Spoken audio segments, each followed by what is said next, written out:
Olá! Hoje a gente vai mergulhar num dos quebra-cabeças mais interessantes da geografia brasileira, o Piauí. Sabe, um estado com um território gigantesco, mas que tem uma história de população que, olha, desafia tudo que a gente espera. Vamos juntos investigar isso?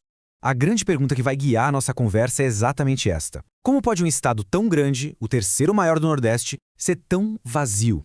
A resposta, adianto, não é nada simples. Ela nos leva para uma viagem pela história, pela economia, por tudo que formou o Piauí que a gente conhece hoje. Para a gente começar a entender esse paradoxo, não tem jeito. O primeiro passo é olhar os números. São os dados que contam a primeira parte dessa história e que mostram qual é o tamanho real desse desafio demográfico do Piauí.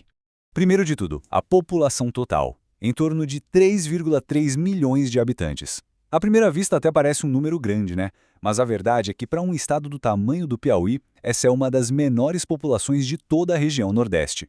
E é aqui que a coisa começa a ficar ainda mais curiosa. Essa população toda, espalhada pelo território, resulta numa densidade demográfica bem baixa, mais ou menos 13 habitantes por quilômetro quadrado. É nesse ponto que o paradoxo fica escancarado. Um território imenso com pouquíssima gente.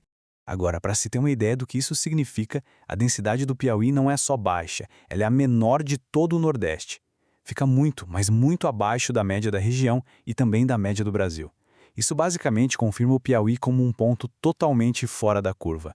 E quando a gente acha que entendeu, a história fica mais complexa, porque essa população, além de pequena, também é super concentrada. Não é como se as pessoas estivessem espalhadas por igual pelo estado. Muito pelo contrário. Então, onde é que esse pessoal todo foi parar?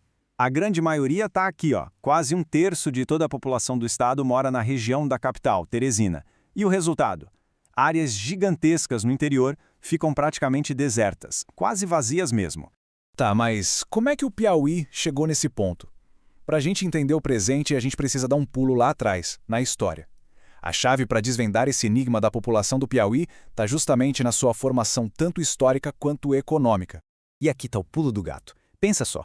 Enquanto boa parte do litoral do Nordeste se desenvolveu com base na cana-de-açúcar ou em outros lugares do Brasil com a mineração, atividades que precisavam de muita gente trabalhando em áreas menores, o Piauí seguiu um caminho totalmente diferente, o da pecuária. A pecuária extensiva foi a primeira grande atividade econômica do estado. E ela precisa do exato oposto da cana-de-açúcar.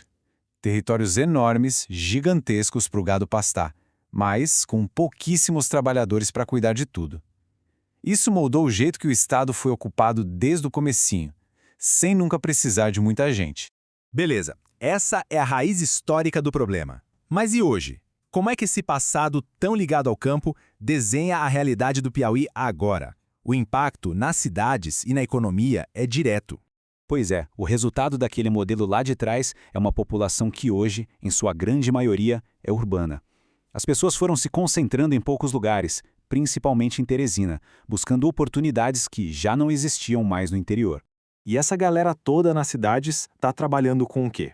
A economia do estado reflete essa concentração. Ela é muito forte no setor de serviços e comércio, sabe? O chamado setor terciário. Isso porque o Piauí nunca teve um desenvolvimento industrial muito grande para absorver toda essa mão de obra. E aqui vem um ponto-chave, né? Toda essa migração, essa corrida para as cidades, não teve planejamento nenhum. O que a gente tem como consequência é o que muitos chamam de um crescimento urbano desordenado. E isso se traduz naqueles problemas que a gente já conhece bem de grandes cidades. Trânsito caótico, ocupação de áreas de risco, sem falar na enorme pressão sobre os serviços públicos, como saúde e segurança, que sofrem para conseguir atender todo mundo. Bom, e olhando para o futuro? Porque a história não para, né? O Piauí agora está encarando uma nova fase na sua dinâmica de população, que vai trazer desafios e, quem sabe, oportunidades bem diferentes. É uma mudança, assim, de cair o queixo. Pensa na geração das avós. Era comum ter 7, 8, 10 filhos. Já na geração dos pais, a coisa caiu para 2, 3. Hoje, a realidade é outra. Um filho, às vezes nenhum, e a decisão de ter filhos vem cada vez mais tarde. A taxa de natalidade despencou. E o que isso faz? Muda completamente o desenho da população do estado. Aquela base da pirâmide que era cheia de jovens está ficando cada vez mais estreita. Enquanto isso, o topo dos idosos está se alargando porque as pessoas, felizmente, estão vivendo mais. Isso levanta uma questão séria: como lidar com uma população que envelhece tão rápido?